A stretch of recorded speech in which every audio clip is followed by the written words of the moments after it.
Now, I was very happy when I discovered that it would be my turn to celebrate Mass on the 1st of October, because that is the feast day of one of my favorite saints, if not my all-time favorite saint, Saint Therese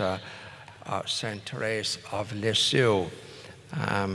From my days in the seminary, I first discovered her when I was early on in my seminary training, because somebody found somewhere a beautiful little book called The Story of a Soul. Now, if ever you get a chance of reading that little book, it's a very simple little book, but it's a beautiful story of Saint Therese's life, her short life. How did that come about? Well, as you know, she was born in the year 1873, and she died in the year 1897. So she was only 24. She died from tuberculosis. But 2 years before she died, the superior in the convent ordered her to write a memoir of her life. And so she filled 2 little exercise books talking about her faith and her simple approach to God. And it became one of the best sellers in Catholic literature, and is still available today, especially the one that was translated by a man called John Clark in 1975. So if you come across that little book, it's well worth reading, The Story of a Soul. Now, she had a great effect on my life because of her simple approach to God. And she very much became aware in her short little life.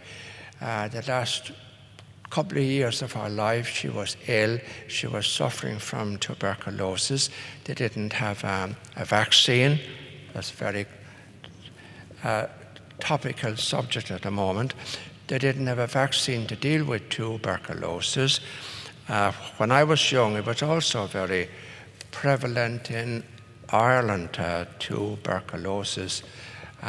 Indeed, my father spent best part of a year in a sanatorium suffering from tuberculosis.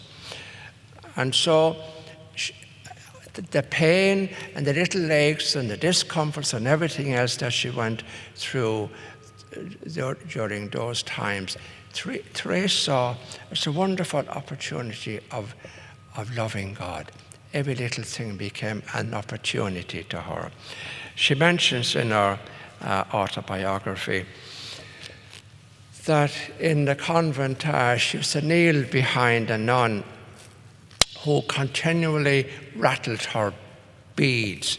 And this used to, in the beginning, drive Therese mad, somebody rattling their beads all the time. But eventually, Therese began to thank in her own mind that nun, because it gave her a wonderful opportunity of offering that irritation up to the Lord. Now, I'm sure that most of us, and I'm sure you too, you very often find lots of people in your life who kind of, to use the phrase, get on your nerves at times. And sort of, Teresa teaches us how to see people like that as an opportunity to love God more. And each and every day, we all get wonderful little instances of loving God in very simple ways. Another thing, and it's something I think I can honestly say I've tried to practice in my life. Do ordinary things. This was one of our pet phrases. Do ordinary things extraordinarily well. So whatever you do, put your best into it. So if you're washing a plate or whatever you do it well. Don't have to do it. Do it well for love of the Lord. That, in simple terms, is our path to God. Doing simple, little, everyday chores. Whatever you do it well, and do it for love of Jesus. That was Therese's philosophy on life, and after a while it becomes almost a practice. You do it without thinking. I see no point in doing anything, half doing anything. Either do it well or don't do it. Simple. That was Saint Therese, just simple little things. Simplicity.